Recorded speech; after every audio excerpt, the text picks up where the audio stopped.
오늘 그 창세기 강해의 말씀은 그 창세기 30장 25절부터 마지막 절 43절까지의 말씀입니다.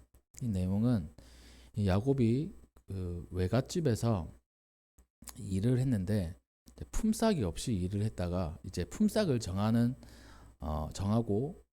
그 품삯을 정한 다음에 그 야곱이 부유해지는 그 과정들에 대해서 담고 있습니다. 그래서 이 말씀을 나눌 때에 우리에게 큰 은혜가 있기를 주님의 이름으로 축복합니다.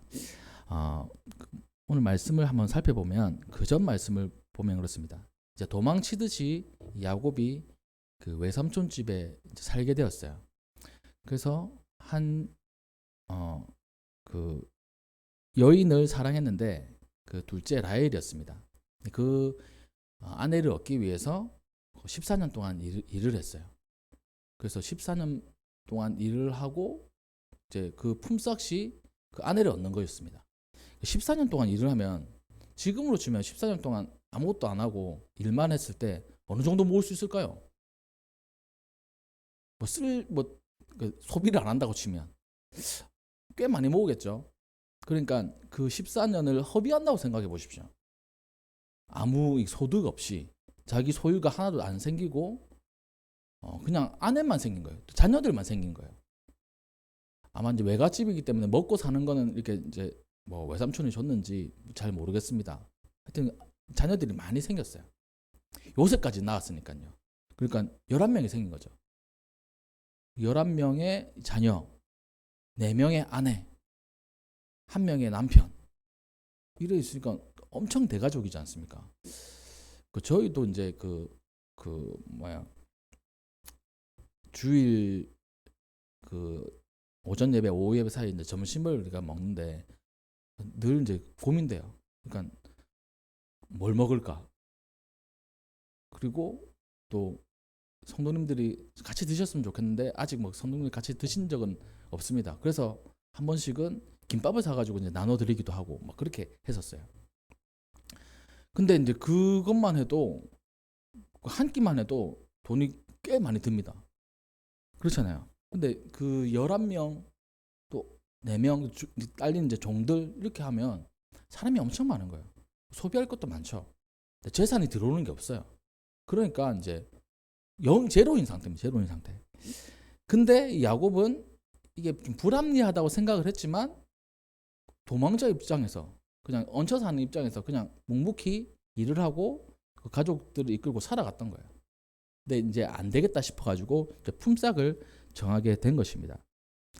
여기 보니까 이렇게 이야기하고 있어요. 26절에 보면 창세기 30장 26절 내가 외삼촌에게서 일하고 얻은 처자, 그러니까 일해서 얻은 그 대가가 이제 아내들이죠.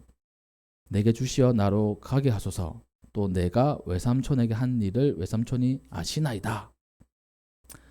그러니까 이제는 나를 나 달라 이렇게 얘기하는 겁니다. 그러니까 이들 사이에 뭐 어떤 그 감정이 있었는지를 이 말로 우리가 유추할 수 있어요.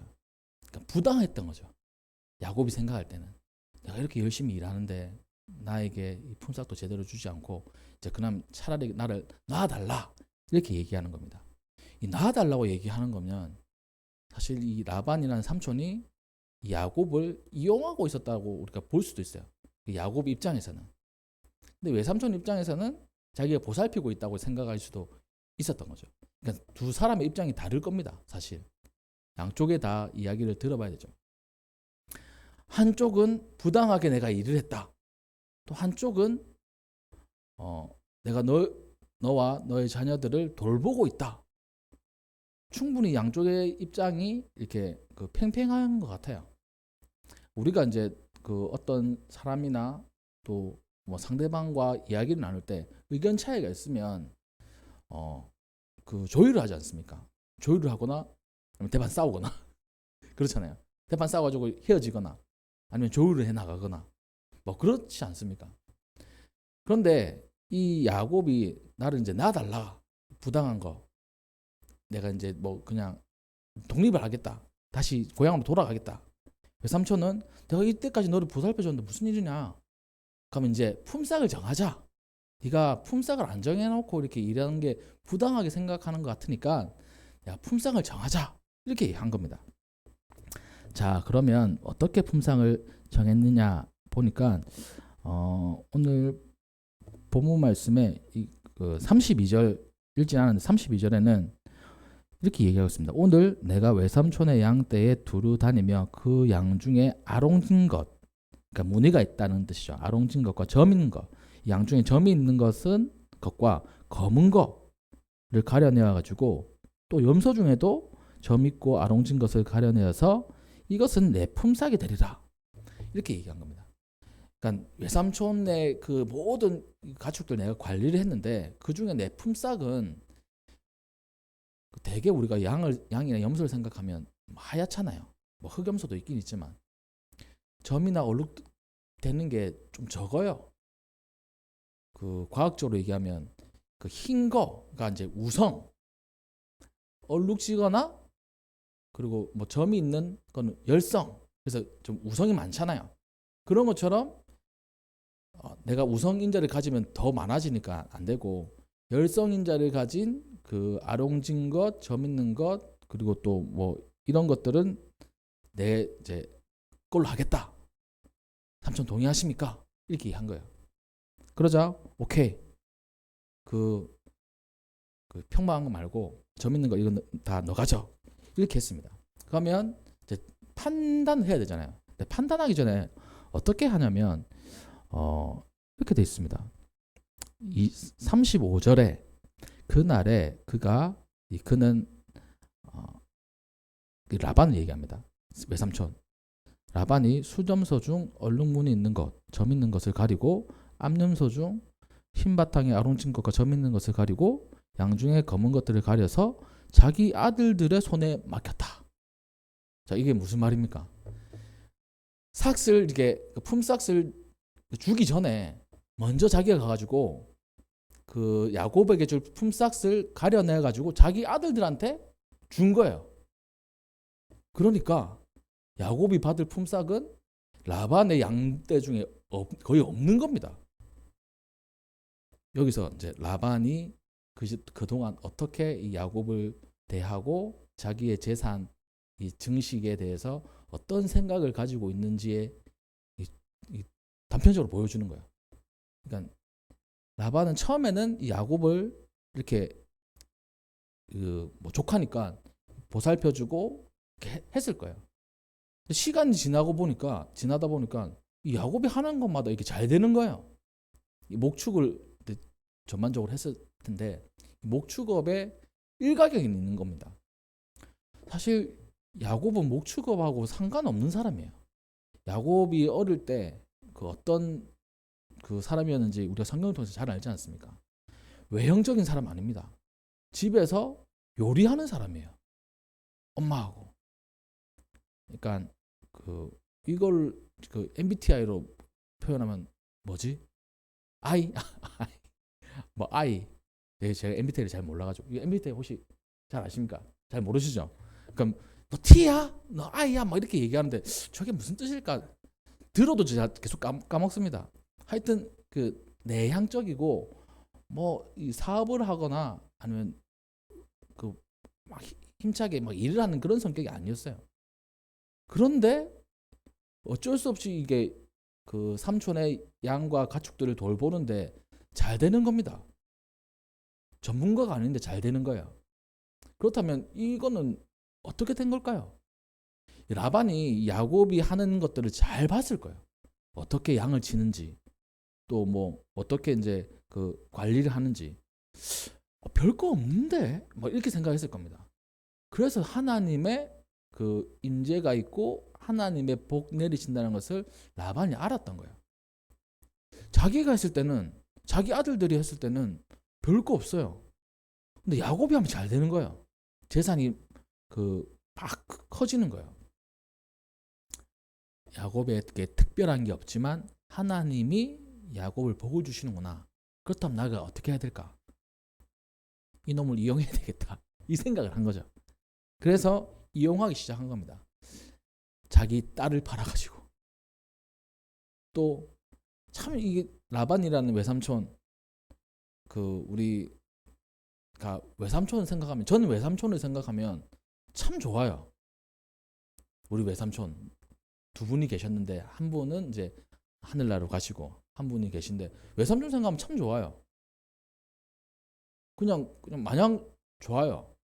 저도 이제 조카들을 생각하면 그냥 좋지 않습니까? 그런 것처럼 그런 게 아니라 이 라반이라는 외삼촌은 이 야곱을 이용을 해 먹었어요. 그것도 이제 야곱이 느끼게 된 거죠. 근데 그 모든 사이에는 하나님의 임재하심과 또 역사하심이 있었던 겁니다. 그래서 그렇게 야곱이 받아야 할 이 재산들이 사라지고 난 다음에 아무것도 없고 거의 없는 상태에 남은 거예요. 그런데 신기하게도 이 야곱은 그 재산을 가지고, 품삯을 가지고 이 양을 치는데, 희한하게 오늘 본 말씀 다 읽었죠. 여기 보면 어떻게 했냐면, 야곱이 37절 말씀에 야곱이 버드나무와 살구나무와 신풍나무의 푸른 가지를 가져다가 그들의 껍질을 벗겨 흰 무늬를 냈어요.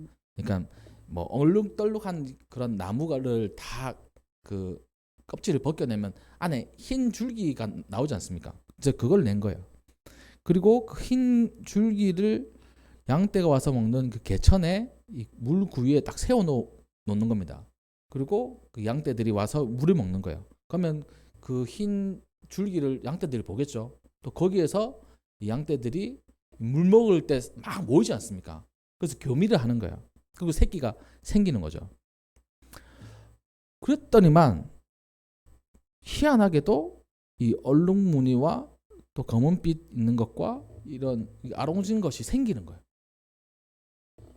이 줄기, 이 나무 줄기와 그 양의 얼룩과 상관관계는 딱히 없지 않겠습니까? 아니 그 뭐 나무 줄기 본다고 흰 염소가 태어날 게 얼룩 염소 태어나겠어요? 근데 희한하게도 이거를 이제 과학적으로는 해석할 수 없어요. 자, 과학적으로 해석하시는 분이 있나 한번 살펴봤거든요. 책을 찾아보고 인터넷을 검색해봤는데 이건 뭐 과학적으로 이렇게 뭐 딱히 뭐 이게 뭐 없더라고요. 그래서 이게 뭐 과학적이지는 않구나, 이걸 제가 느꼈습니다. 그리고 또 야곱은 이 약한 거하고 튼튼한 걸 구분을 해요. 튼튼한 건 자기가 가지고 약한 거는 그 삼촌의 재산으로 이렇게 합니다. 그래서 쭉쭉 이렇게 하다 보니까 마지막 절에 이에 그 사람이 매우 번창하여서 양떼와 노비와 낙타와 나귀가 많아졌다. 그러니까 하나님이 복을 주신 거죠. 하나님이 부강하게, 그러니까 부유하게 하신 겁니다. 이게 오늘 본문 말씀의 내용이에요. 그 품삯을 정하는 일로부터 시작해가지고 하나님은 야곱을 다시 가나안 땅으로 돌려보내실 계획을 하고 있는 겁니다. 천년만년 살 수가 없어요. 왜냐하면 하나님은 가나안 땅에 살길 원하셨거든요. 하나님의 선택된 백성들이 어쩔 수 없이 잠시 이게 피신해 와 있지만 결국에는 돌아가야 될 곳이 있다는 겁니다. 그래서 그 준비를 시키신 거예요. 맨몸으로 돌아가게 하실 수는 없나? 근데 하나님은 부강하게 해서 돌아가게 하셨어요. 신기하게도 하나님이 뭐 요즘 시대의 기독교 이 부에 대해서 얘기하는 거를 참 터부시합니다. 근데 하나님이 부유하게 하시는 거는 우리가 막을 수 없는 거잖아요. 막 이게 부에 목매어 가지고 그것이 전부이냐 하는 것도 잘못이지만, 하나님이 주시는 건데 나는 청렴 결백하고 또 부 없이 그냥 자족하며 살겠습니다. 뭐 이런 것도, 이런 사람들도 있잖아요. 또 하나님이 주신데 막는다. 이건 또 저는 아니라고 보거든요. 그렇게 하나님은 이 외부에 나갔다가 들어올 때 이 막대한 부를 가지고 돌아오게 하시는 것을 성경을 통해서 볼 수 있어요. 아브라함도 애굽에 갔다가 막대한 부를 가지고 돌아왔어요. 자기가 잘못해가지고 실수를 했는데 그 실수를 통해서 그 불을 가지고 왔거든요. 신기해요. 하나님이 이제 축복을 하시고 이 채워주시는 그 은혜, 터무니없는 곳에서 채워주시는 겁니다. 이것을 느껴요. 그래서 이 야곱이 자기가 도망온 이 외갓집에서 부자가 되어서 돌아올 거라고 상상이나 했겠습니까? 우리는 이걸 느껴야 돼요. 이 말씀을 통해서 하나님이 어떻게 역사하실지를 모른다. 나의 생각 그리고 내 계획 틀어질 때가 엄청 많죠. 그렇잖아요. 얼마나 우리 계획대로 안 되는 이 인생입니까? 참 계획대로 되면 너무 재밌을 것 같아요. 뭐 이렇게 딱 되면 와, 또 저렇게 딱 되면 와, 이 내가 계획한 대로 다 되네. 뭐 그렇지 않을까요? 참 재밌겠죠. 근데 우리의 인생, 우리 계획대로 잘 되지 않습니다. 하나님의 계획대로 되는 거예요. 그래서 하나님께서 이 야곱이 자기가 생각할 때는 그냥 피신해 와 있다가 언젠가는 돌아가야 될 그 고향에 돌아갈 때 그냥 빈손으로 가게 안 하시고 큰 가족도 이루게 하시고 막대한 이 재물을 얻게도 하신 거예요. 그래서 이 하나님의 이 그 역사하심 어떻게 일어날지 모른다 라는 것을 이 말씀을 통해서 배우게 됩니다. 또 한 가지 더는 무엇이냐면 이 하나님은 이 과학적이지 않아요. 논리적이지도 않을 때도 있어요. 합리적이지도 않을 때도 있습니다. 근데 이 하나님을 의지하고 하나님의 그 품 안에 사는 사람들을 이끌어 가시는 거예요. 어떻게 보면 야곱은 실패한 인생이잖아요. 도망까지 저기 왔으니까 이 가족, 형으로부터 이 죽임을 당할 뻔한 것을 이렇게 모면하기 위해서 도망 오잖아요. 사실 이 에서가 마음만 먹으면 이 외갓집에 찾아와서 야곱을 이 죽이거나 뭐 혼내주지 못했을까요? 막 분노에 차면 그 어떤 일도 할 수 있지 않습니까? 사실 그 에서는 분노에 가득 차 있었어요. 그리고 자기 동생이 어디 갔는지를 아마 알았을 겁니다. 근데도 하나님이 어떻게 보면 막아주신 거예요. 그 분노를 삭히게 하시고 거기까지 가게 하지는 않으신 거예요. 그러니까 에서의 분노가 차츰차츰 사라졌나 보면 이 뒤에 말씀 보면 에서는 그 분노를 계속 가지고 있었습니다. 야곱하고 만나기 전 그 순간까지도 군사를 이끌고 올 정도로 아마 이 마음엔 분노가 있었던 것 같아요. 근데 결국에는 이 화해를 했지만 화해를 해도 이런 게 있습니다. 그 이후에 또 우리가 말씀을 나눌 텐데 화해를 해도 애매한 화해도 있잖아요. 진짜 우리가 마음 터놓고 실제로 완벽하게 화해한 것도 있지만 말로는 우리 화해했어요. 근데 마음으로는 화해 못한 경우도 엄청 많습니다. 저는 그런 경험들 많이 있었거든요. 친구들하고 싸우고 이렇게 다투고 난 다음에 화해하는 건 금방 풀려요. 근데 화해는 했는데 뭔가 깸직한 완전히 서로가 용서를 못한 그런 경우들도 많이 있잖아요. 그 에서와 야곱이 그런 상태였어요.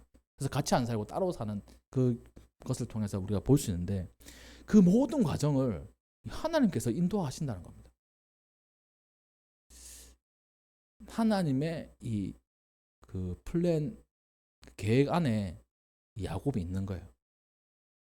그래서 야곱은 그 야곱이라는 사람을 통해 가지고 이스라엘이라는 나라가 생성이 되는 겁니다. 하나님의 인도하심. 오늘 본문 말씀에 여러 가지 야곱이 또 망하고 또 빈손일 수 있는 경우들이 있어요. 삼촌 라반의 그 계책들도 있었잖아요. 그런데도 하나님이 복을 주시니까 금방 강성해지는 겁니다. 우리 인생 가운데 이런 일들이 있어요. 각자의 인생 가운데 이런 일이 있습니다. 자기 계획대로 안 돼요. 또 어떤 외부적인 그 환경이나 뭐 세력 아니면 또 다른 사람 때문에 우리가 힘들 때도 있어요. 망하는 것 같을 때가 있어요.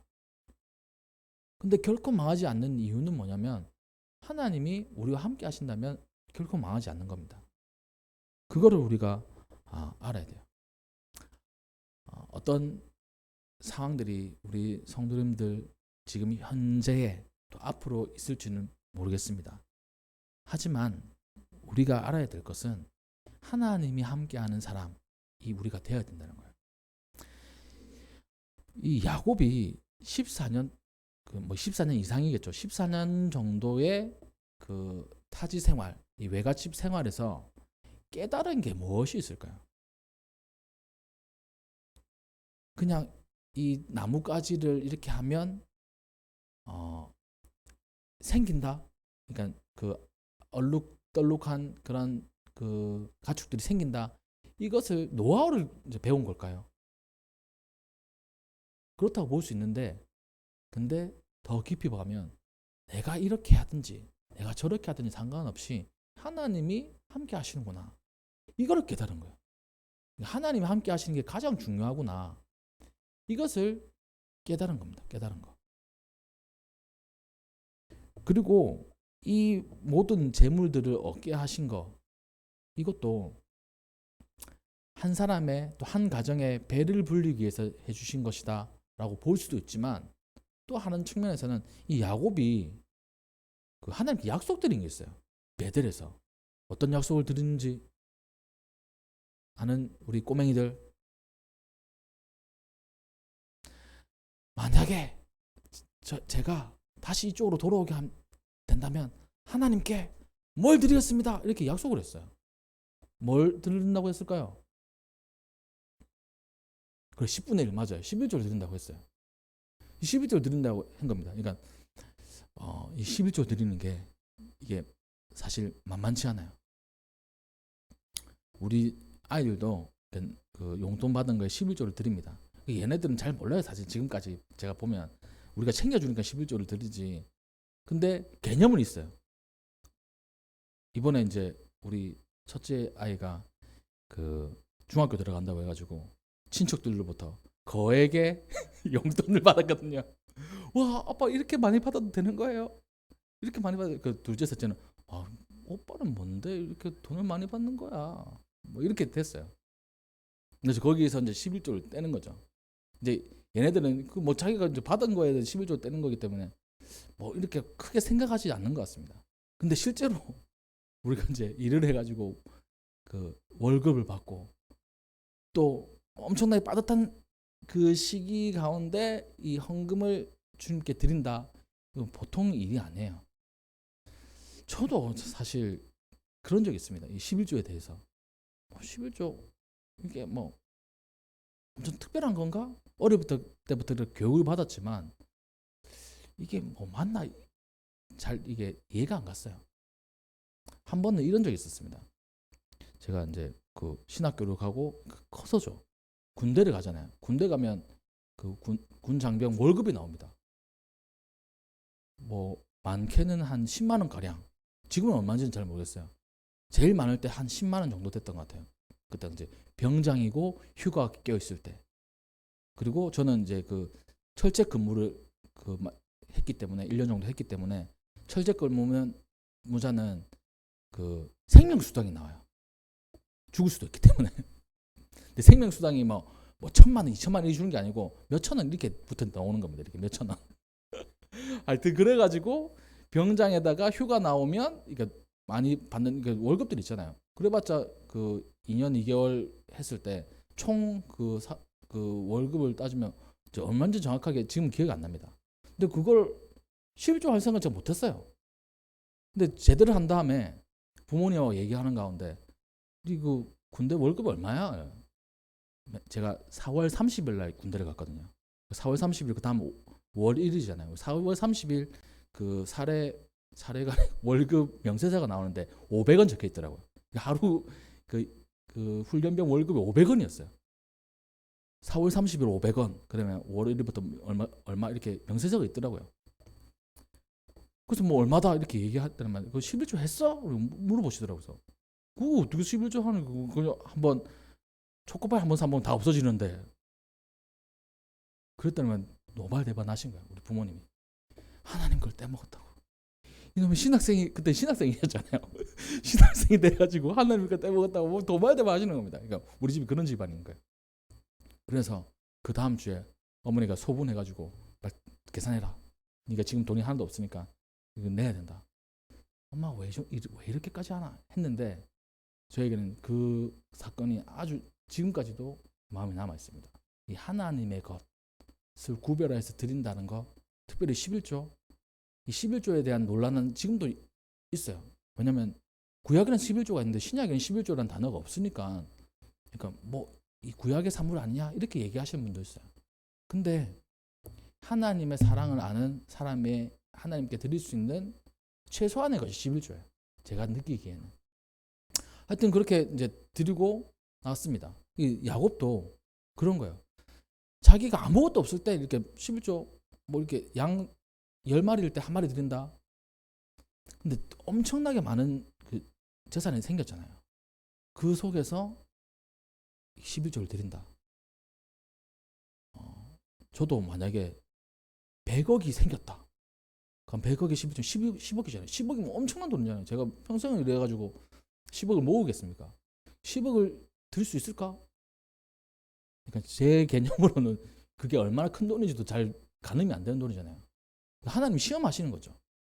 하나님이 다 주신 것이라고 내가 생각하고 있느냐, 아니면 내 거라고 생각하고 있느냐, 이거를 시험하시는 겁니다. 이 재물을 통해 가지고. 우리에게도 마찬가지입니다. 이렇게 부하게 하시는 거, 이게 하나님께서 주신 것이라고 정확하게 생각하고 있는 사람, 그 가정이 있고, 내가 열심히 해서 얻은 것이라고 생각하는 사람들도 있어요. 우리 기독교인들 중에도요. 분명히 우리가 알아야 돼요. 이 모든 것은 하나님의 은혜로 우리에게 주시는 겁니다. 하나님께서 우리에게 주시는 거예요. 그래서 우리는 하나님 것을 온전히 드릴 수 있어야 됩니다. 하나님이 이렇게 우리에게 주신 것의 극히 일부를 돌려드리는 거예요. 그것을 위해서 하나님께서 이렇게 번창하게 하신 이유도 있지 않을까라는 생각을 하게 됩니다. 말씀을 정리할게요.